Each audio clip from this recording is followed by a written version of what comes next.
เพราะว่าเพื่อมันปรุงอีกที่บ้านรอดใหม่อีกอะมา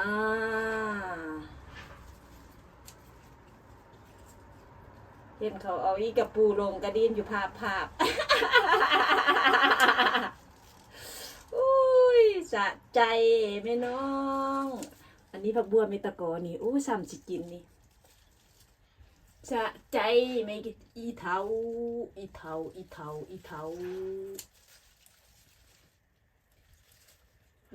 สะใจ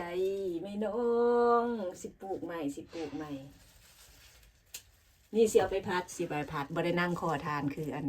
ขี้คันคากคือเปคือหมอนดากเงื้องหีหาวเด้อนี่ผักกวางตุ้งปีนี้มันบ่งามปีกายนี่ปลูกผักสลัดคอดได้กินมาเด้อจ้ามากินน้ำแม่ตะกอเด้อจ้ามากินอีกระปูเด้อจ้าอีสาบ่จ้ามาอยู่จนหีงอกกับบ่มีเฮือนอยู่ได้อาศัยอินตลา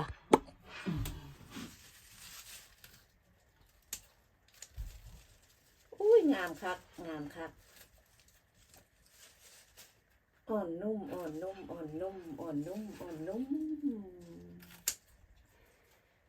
อาไปกินแล้วอีว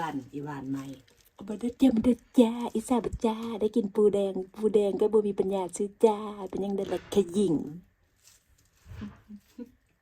ปูแดงก็บ่มีปัญญาซื้อเลยหญิงโอ้ย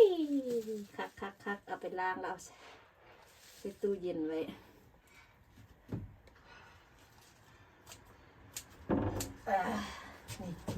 นี่อยู่บ้านเขานี่อยู่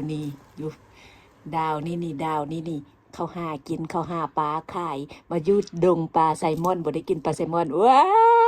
ยอีโลกมโนกะจิโพดติโบอีปอผักมันตก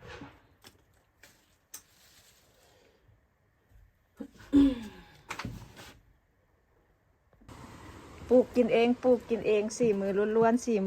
วนบ่ได้นั่งคอทานอยู่อันขี้คันคากเปกับม่อนดากเงืองหีหาว